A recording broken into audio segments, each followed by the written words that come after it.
So we are in Job's final defense, which spans the chapters of 29, 30, and 31. In chapter 29, we saw a series of snapshots describing what Job's life was like before the disaster. He was blessed and he was a blessing. Everywhere he went, people were glad for his input, and everywhere he went, he was willing and able to help. That was chapter 29. Then in chapter 30, we saw that everyone now has turned against him, and even the thieves and scoundrels of society look down upon him as though he is worse than them. People mock and accuse him. He cries out to God but seems to receive silence in response. And the final chapter of his defense is to explore the question, what happened here? What exactly went wrong in Job's life? To explain the great contrast between chapter 29 and chapter 30. What went wrong? And so, in what is really a fascinating exploration of his own history and morality, Job takes us on a walk through various aspects of his life and essentially invites us to examine him. He starts here in verse 1. I made a covenant with my eyes not to look lustfully at a young woman. Now, in Job's era, he would have had ample opportunity to sin in this way. Think of this. He was a wealthy man and certainly would have had the ability to provide for multiple wives. He lives in an era in which multiple marriages were common. Think, for example, of David in the Old Testament, who had something like 9 wives, and his son, who had 700 wives and 300 concubines.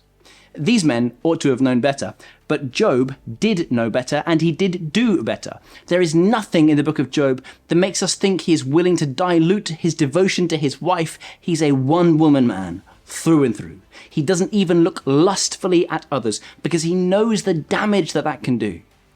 This shows a godly understanding and a great level of self-discipline, given all the factors that, humanly speaking, would be working against him in his context.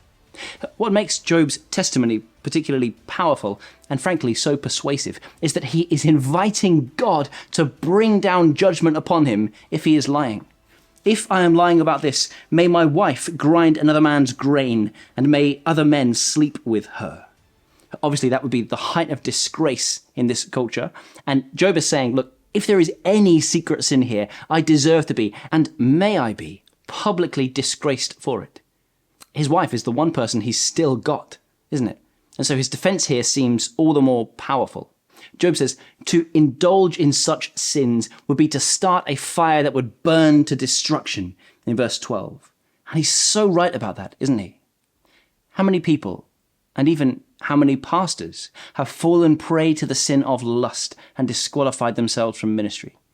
Frankly, too many to count. It does great damage to the reputation of Christ and to the health of the church and to the individuals caught up in such a catastrophe. Unchecked lust is a fire that burns to destruction, says Job. And we would do well to listen to him. In an age when opportunities for lust have never been more abundant, may we make a covenant with our eyes not to look upon others inappropriately. It does great damage and it dishonors God. Still, this sexual purity is just one aspect of Job's moral integrity, and he continues this self-examination across multiple domains of life. From verse 13 to 23, Job talks about his treatment of the vulnerable in society. And listen to this, for thinking that is ahead of its time. He affirms the fundamental equality between him and his own servants. Verse 15, did not he who made me in the womb make them? Did not the same one form us both within our mothers? He's exactly right, isn't he?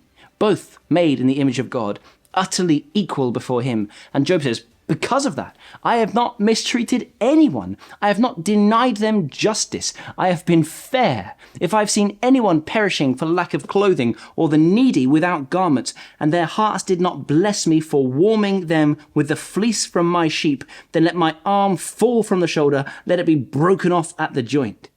Again, that is a convincing claim, isn't it? If a man who loves God and is persuaded of his power says, may God smash my body to bits if I am lying, we should be inclined to believe him.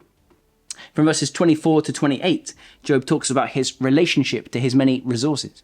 And clearly, Job has an understanding of the danger that we can treat our money as our Messiah and have a false understanding that it might save us. He even loved his enemy. This is a man of magnificent moral fortitude. He doesn't just avoid evil actions, which would be something, but he even guards against evil thoughts and intentions. What a beautiful insight he has. The morality is not just external, but internal. You see how he is anticipating what Jesus will say at the Sermon on the Mount. Jesus will say, "You heard it said, don't commit adultery. I say, don't even look at a woman lustfully." And Job is saying the same thing in perhaps the earliest written book in the Bible. True righteousness begins with a transformation of the heart. And transformation comes from a close relationship with God. If we are those who have a relationship with the Lord Jesus, then may we increasingly be transformed by him and strive to live righteously, not just like Job, but like Jesus, who invites us to follow him.